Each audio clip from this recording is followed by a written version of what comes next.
بسم اللہ الرحمن الرحیم۔ السلام علیکم۔ منحوس عورت کی 3 نشانیاں ایسی عورت سے جلدی جان چھڑاؤ۔ حضرت علی علیہ السلام سے ایک شخص نے منحوس عورتوں کی نشانیوں کے بارے میں سوال کیا۔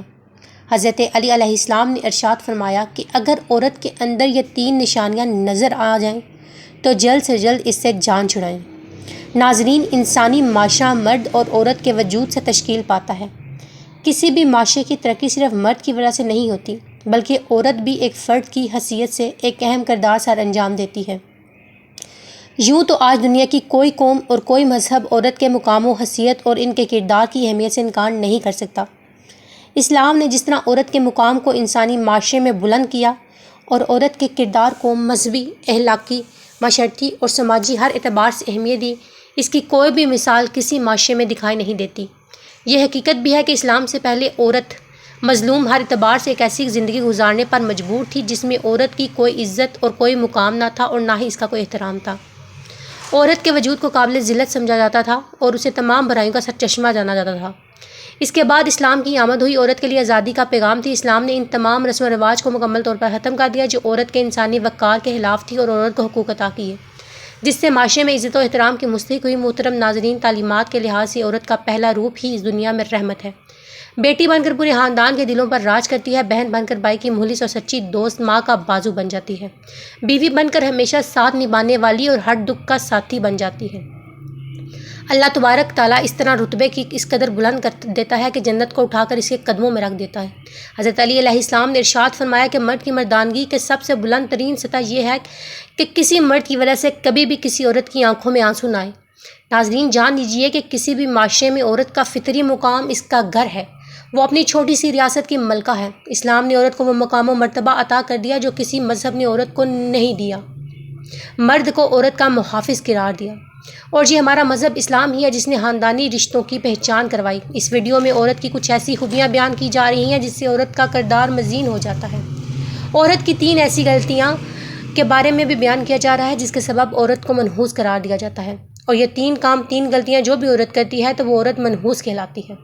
اس حوالے سے حضرت علی علیہ السلام کا قول ہے، تمام خواتین کو یہ بات ہمیشہ یاد رکھنی چاہیے کہ جب بھی عورتوں کی نیک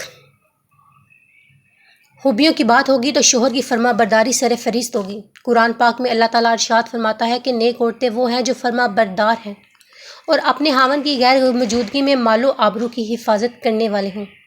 ایک مرتبہ حضور کریم صلی اللہ علیہ وآلہ وسلم سے پوچھا گیا کہ کون سی عورت بہترین عورت ہے، تو آپ صلی اللہ علیہ وآلہ وسلم نے فرمایا، جس عورت کا شوہر اس کی طرف دیکھے تو اسے خوش کر دے، اور جب شوہر اس سے کوئی حکم دے تو اس کی اطاعت کرے، اپنے مال و جان میں اپنے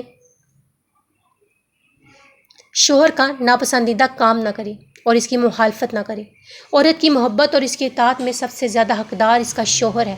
اس کا انداز اس بات سے بخوبی لگایا جا سکتا ہے کہ نماز عبادت کی نہایت اعلیٰ قسم ہے اور سجدہ اس کی چوٹی ہے، لیکن شوہر کا مقام و مرتبہ واضح کرنے کے لیے اتنی اونچی مثال ہے۔ سیدنا ابو ہریرہ رضی اللہ تعالیٰ عنہ اس سے روایت ہے کہ نبی کریم صلی اللہ علیہ وآلہ وسلم نے فرمایا، اگر میں اللہ کے سوا کسی اور کو سجدہ کرنے کا حکم دیتا تو وہ بیوی کو اپنے شوہر کو سجدہ کرنے کا حکم دیتا۔ پھر آپ صلی اللہ علیہ وآلہ وسلم نے ارشاد فرمایا، اس ذات کی قسم جس کے قبضے میں محمد صلی اللہ علیہ وآلہ وسلم کی جان ہے،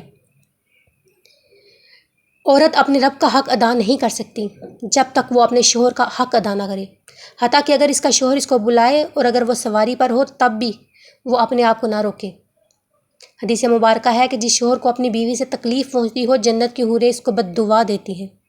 نیک عورت کی خوبی اور 70 حجات کی مکمل پابندی کرنا، مسلمان عورت کے لیے پردہ کرنا اسلام کی خصوصیات میں سے ایک ہے۔ پردے میں مسلمان عورت کی عزت اور وقار کی عزت پر ہے۔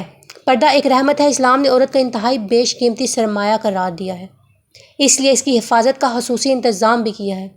زمانہ جاہلیت میں پردے کا کوئی انتظام نہیں تھا اور اسی طرح یہ اسلامی حکم ہے۔ اسلام نے پردے کا حکم نافذ کیا۔ خواتین یہ باتیں بھی جان لیں کہ قرآن کریم میں ان کے اپنے شوہروں کی اطاعت کتنی ضروری ہے۔ قرآن و حدیث میں اس کی تاکید اس طرح آئی ہے کہ جو کام بھی کرے پہلے شوہر کی اجازت لے۔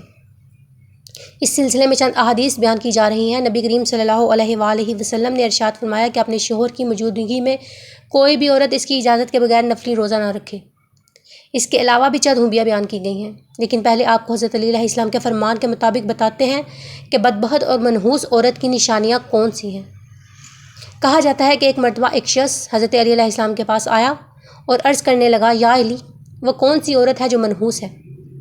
تو حضرت علی علیہ السلام نے فرمایا کہ انسان، اللہ تعالیٰ نے کسی بھی انسان کو منحوس پیدا نہیں کیا، لیکن انسان کے اعمال ایسے ہوتے ہیں کہ انسان کو زندگی کی پریشانیوں میں دھکیلتے ہیں۔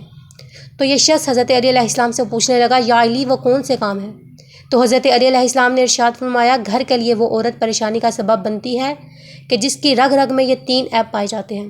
پہلا یہ کہ وہ گھر والوں کی غیبت کرتی ہے، ادھر کی بات ادھر کرتی ہے، جبکہ دوسرا یہ وہ بات بات پہ جھوٹ بولتی ہے۔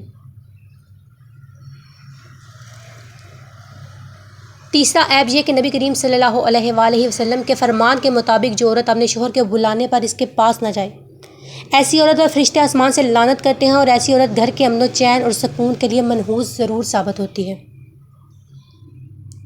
ناظرین، جان لیجئے کہ یہ 3 عادات جس عورت میں بھی ہوں تو وہ اپنے ساتھ ساتھ گھر کا امن و سکون بھی برباد کر دے گی۔ یہ 3 کام یعنی جھوٹ بولنا، غیبت کرنا اور اپنے شوہر کی بات نہ ماننا، یہ تینوں کام بہت بڑا گناہ ہے، اور عورت کو چاہیے کہ اپنے شوہر کی غیر موجودگی میں کسی کو بھی اپنے گھر میں داخل ہونے کی اجازت نہ دے۔ نبی کریم صلی اللہ علیہ وآلہ وسلم نے ارشاد فرمایا، جب بھی کوئی مرد کسی عورت کے ساتھ خلوت میں ہوتا ہے تو ان میں تیسرا شیطان ہوتا ہے۔ اسی لیے عورت کو چاہیے کہ وہ اپنے شوہر کے گھر موجودگی میں کسی بھی مرد کو اپنے گھر میں داخل ہونے کی اجازت نہ دے، اور اسی طرح ایک مسلمان مرد کو بھی چاہیے کہ کسی غیر محرم عورت کے پاس اس کے شوہر کی غیر موجودگی میں نہ جائے۔ نبی کریم صلی اللہ علیہ وآلہ وسلم نے ارشاد فرمایا، کسی غیر محرم عورت کے ساتھ بغیر محرم کے تنہائی میں نہ ہو۔ اسی طرح عورت کے لیے بھی ضروری ہے کہ وہ کسی کے ساتھ بغیر شوہر کی اجازت کے کسی غیر محرم سے بات نہ کرے۔ اس سلسلے میں اللہ تعالیٰ ارشاد فرماتا ہے کہ اے ازواج مطہرات، تم دیگر عورتوں کی طرح نہیں ہو، پس تمہیں خوف ہے تو تم اپنی آواز میں لچک پیدا نہ کرو کہ جس سے مریض دل انسان اپنے دل میں لالچ پیدا کر بیٹھے، اور تم بھی بلی درست بات کرو۔ معلوم ہوا کہ عورت کی آواز میں بھی پردہ ہے اور ان کی شرائط کے ساتھ اجنبی مرد سے بات کر سکتی ہے۔ نمبر 1، آواز میں لچک، شرینی اور مٹھاس نہ ہو۔ نمبر 2، ضرورت کے وقت بات کریں۔ نمبر 3، پردے میں رہ کر بات کریں۔ اللہ تعالیٰ ہمیں اسلام کو سمجھنے اور اس پر عمل کرنے کی توفیق عطا فرمائے، آمین۔